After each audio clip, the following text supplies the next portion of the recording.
un conductor de autobús convertido en presidente, un sindicalista que heredó el poder de un comandante carismático, un país petrolero que se volvió sinónimo de crisis, exilio y acusaciones de crímenes de lesa humanidad. Bienvenidos a Histotrama, el canal donde desenterramos la historia que otros prefieren callar. Quédate hasta el final. Hoy revelaremos la verdad detrás del régimen de Nicolás Maduro y lo que nunca te contaron. Nicolás Maduro, la verdad detrás del dictador más polémico del siglo XXI. Nicolás Maduro Moros nació el 23 de noviembre de 1962 en Caracas, Venezuela, aunque otros dicen que nació en Cúcuta, norte de Santander, Colombia. Hijo de Nicolás Maduro García, un sindicalista radical de izquierda, y de Teresa de Jesús Moros, una mujer profundamente religiosa, que trató de inculcarle valores católicos y disciplina. Creció en un hogar donde las discusiones sobre política eran tan frecuentes como las oraciones familiares. Esa mezcla de ideología y fe marcaría su personalidad, la dualidad entre el fervor ideológico y la búsqueda de legitimidad moral. Su infancia transcurrió en barrios populares de Caracas. No fue un estudiante brillante. De hecho, Maduro nunca terminó sus estudios de bachillerato de forma formal. Sus profesores lo describían como callado, distraído, pero siempre atento a la política y a los movimientos sociales que hervían en la Venezuela de los años 70. Durante su adolescencia, mientras otros soñaban con ser médicos, ingenieros o artistas, Maduro se interesaba por el sindicalismo y por los movimientos revolucionarios que hablaban de igualdad, justicia social y resistencia contra el imperialismo. Maduro no tuvo una formación universitaria. A diferencia de otros presidentes de América Latina, su camino hacia el poder no estuvo marcado por aulas académicas, sino por las calles, los sindicatos y la vida obrera. Su trabajo como conductor de autobuses en Caracas lo conectó directamente con los problemas de la gente: bajos salarios, largas jornadas, falta de servicios básicos. Lo que nadie imaginaba era que ese adolescente que apenas había terminado su secundaria, que dedicaba las noches a tocar música y los días a manejar un autobús, terminaría convertido en una de las figuras más polémicas y poderosas de América Latina. En los años 80 y principios de los 90, Nicolás Maduro ya no era solo un conductor de autobuses, ¿no? Se había convertido en un dirigente sindical, organizando protestas, marchas y exigiendo mejores condiciones laborales para los trabajadores del transporte. Su voz, aunque pausada, comenzaba a escucharse en los pasillos sindicales.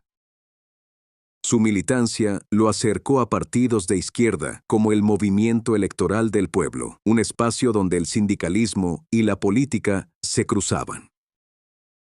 Allí fue perfeccionando su discurso obrerista y poco a poco comenzó a forjar contactos con militares retirados y dirigentes que veían en el sistema político venezolano una maquinaria corrupta y agotada.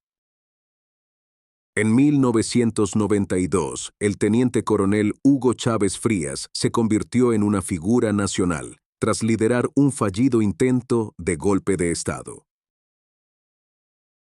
Ese evento no solo estremeció al país, también atrajo a jóvenes idealistas, sindicalistas y militantes de izquierda, entre ellos Nicolás Maduro. Maduro se unió al Movimiento Bolivariano Revolucionario 200, un grupo clandestino que giraba alrededor de la figura de Chávez. Desde ese momento, su vida cambió para siempre. Ya no era solo un sindicalista, sino un militante de un proyecto político que prometía refundar Venezuela. Tras la salida de Chávez de la cárcel y su victoria electoral en 1998, Maduro fue uno de los tantos activistas que encontró espacio en el naciente movimiento chavista. Gracias a su disciplina, lealtad y cercanía con la clase trabajadora. Pronto escaló posiciones hasta convertirse en diputado a la Asamblea Nacional Constituyente de 1999. Y lo más importante, poco a poco fue ganándose la confianza de Chávez, convirtiéndose en un soldado leal de la Revolución Bolivariana.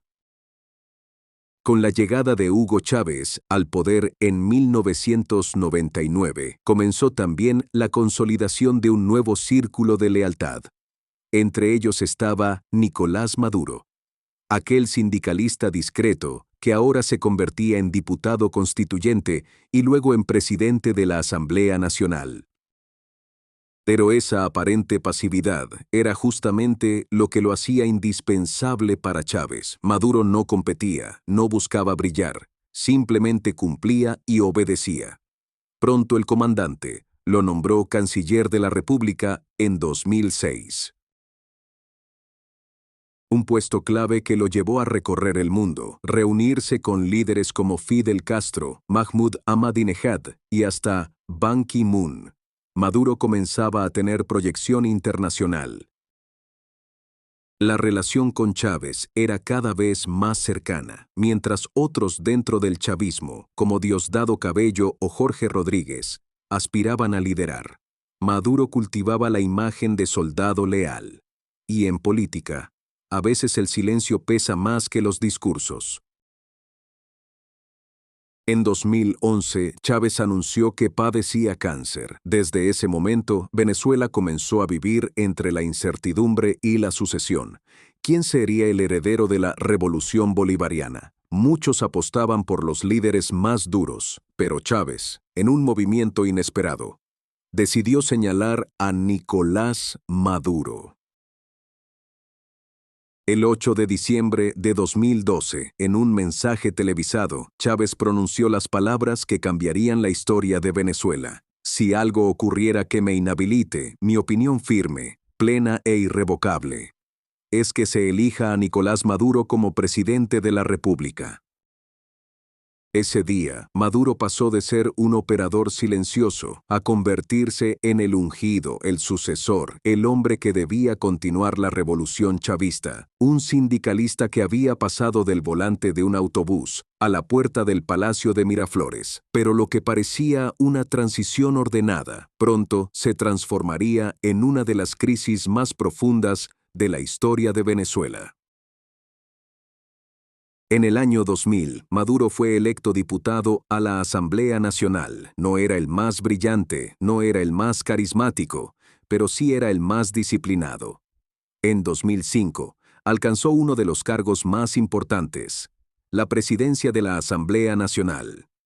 Desde allí dirigió un parlamento completamente dominado por el chavismo, donde se aprobaron leyes habilitantes que reforzaban el poder del Ejecutivo.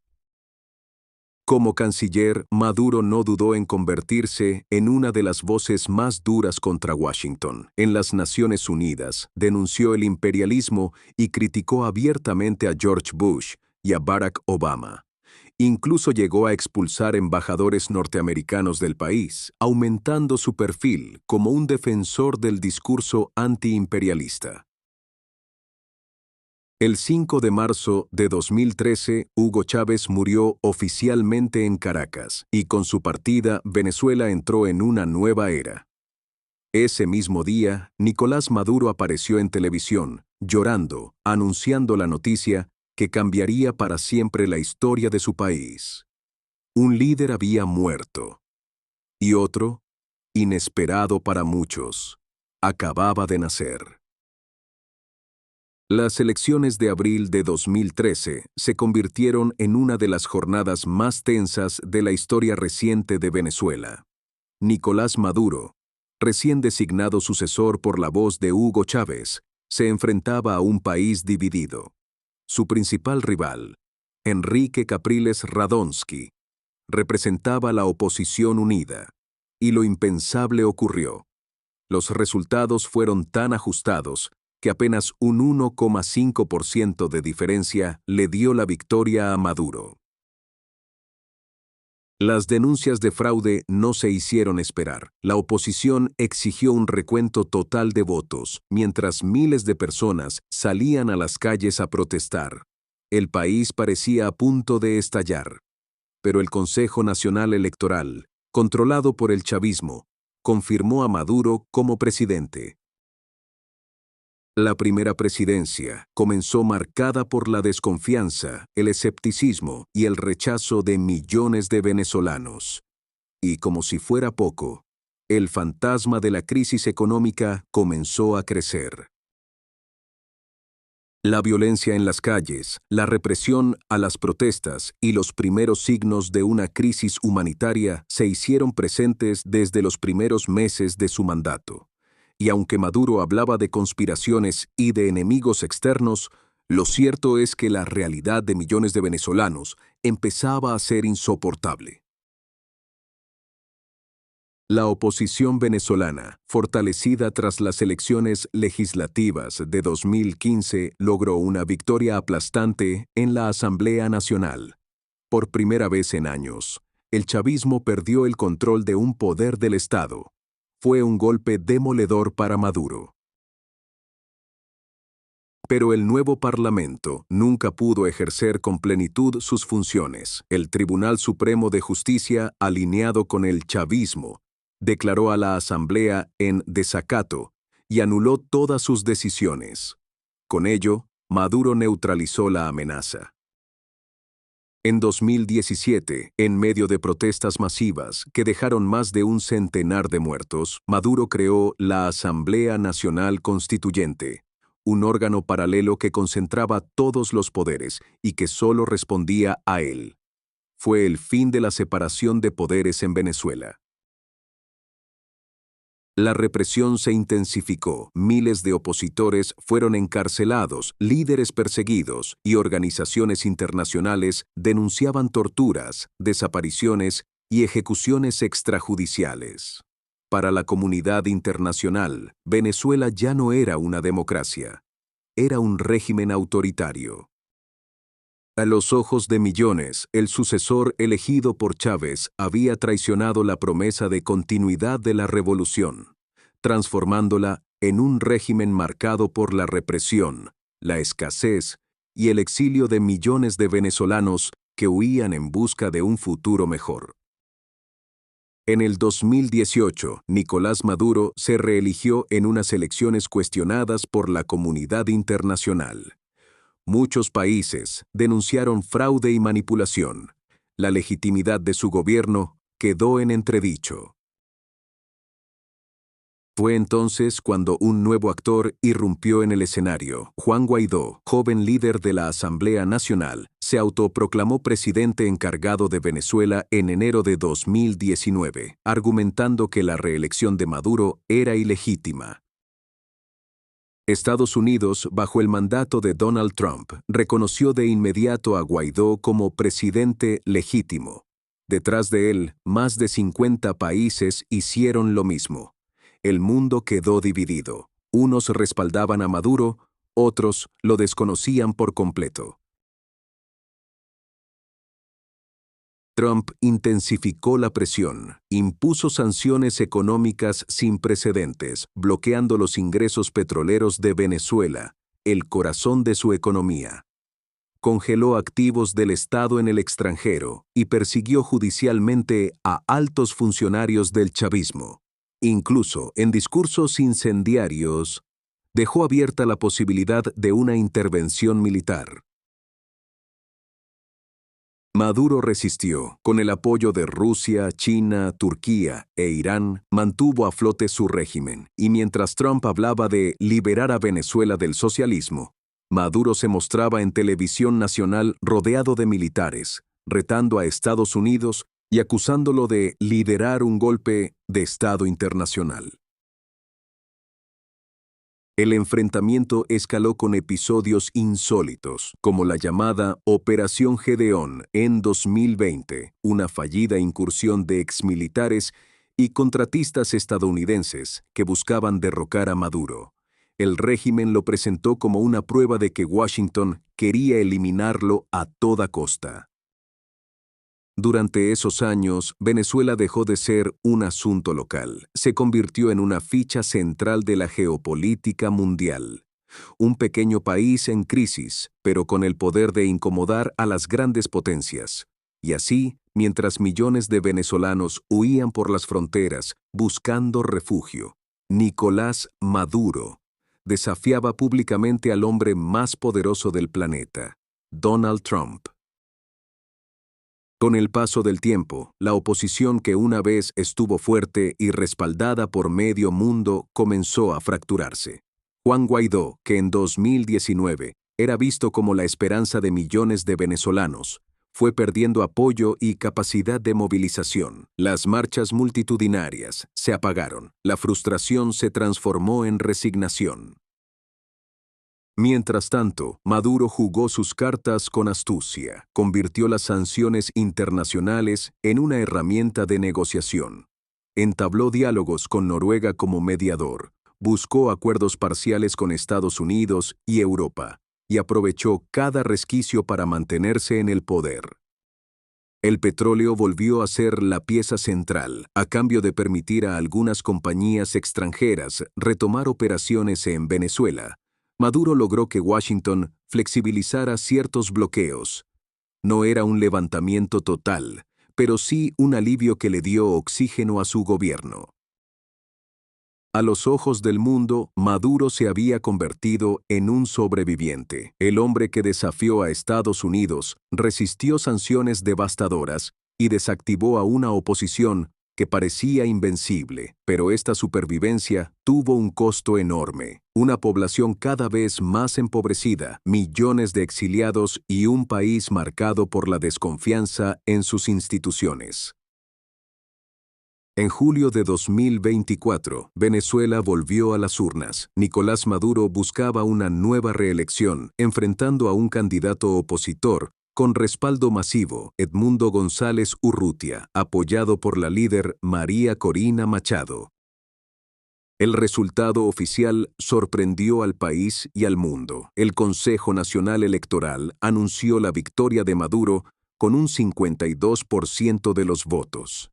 Pero casi de inmediato, la oposición denunció un fraude monumental. Las actas recolectadas en todo el país mostraban una realidad distinta. Edmundo González habría obtenido la mayoría clara. Miles de venezolanos salieron a las calles exigiendo transparencia, mientras el régimen respondía con represión. Manifestaciones pacíficas se transformaron en escenas de violencia. La comunidad internacional reaccionó. Estados Unidos, la Unión Europea y varios países de América Latina desconocieron los resultados y exigieron al chavismo publicar todas las actas de votación. El régimen se negó.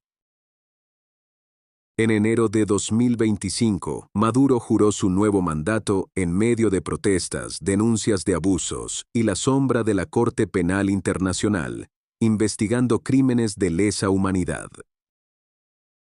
Hoy, Maduro gobierna como un presidente que perdió la confianza de gran parte de su pueblo y de la comunidad internacional, pero que se mantiene gracias al control del aparato militar, la represión y alianzas con potencias extranjeras.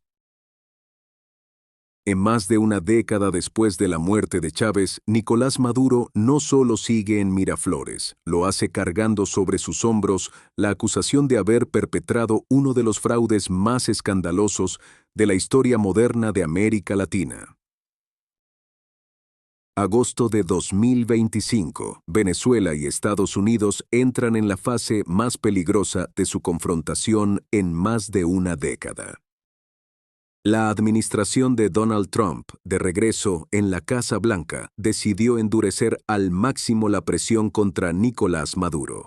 Washington no solo ratificó las sanciones financieras y petroleras, también duplicó la recompensa por información que lleve a la captura de Maduro, $50 millones.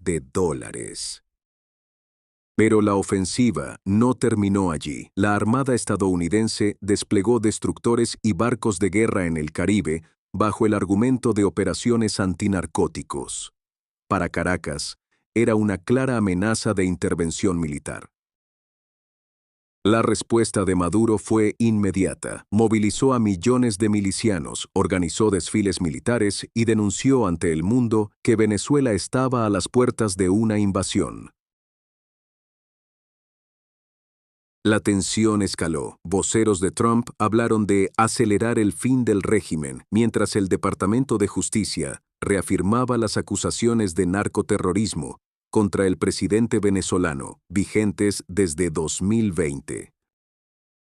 Mientras tanto, en las calles de Caracas, la gente vive con incertidumbre. Algunos creen que Estados Unidos finalmente tomará acción directa. Otros temen que la escalada provoque una guerra regional. Lo cierto es que, en agosto de 2025, Venezuela se convirtió en el epicentro de una nueva confrontación geopolítica. Un pulso entre el poder militar de Estados Unidos y la resistencia de un régimen que, contra todo, se niega a ceder. Hoy recorrimos la vida de Nicolás Maduro, del volante de un autobús, a la silla presidencial de Miraflores, heredero de Chávez, señalado de fraude, acusado de corrupción, de crímenes de lesa humanidad, y hoy, en 2025, enfrentado cara a cara con la potencia militar más grande del planeta. Esto fue Histotrama. Si este video te impactó, suscríbete ahora, activa la campanita, dale like y comparte este capítulo con alguien que necesite conocer la verdad detrás del régimen de Nicolás Maduro. Déjame tu opinión en los comentarios. ¿Crees que caerá por la presión internacional o resistirá como lo ha hecho hasta ahora? Tu comentario puede abrir un gran debate.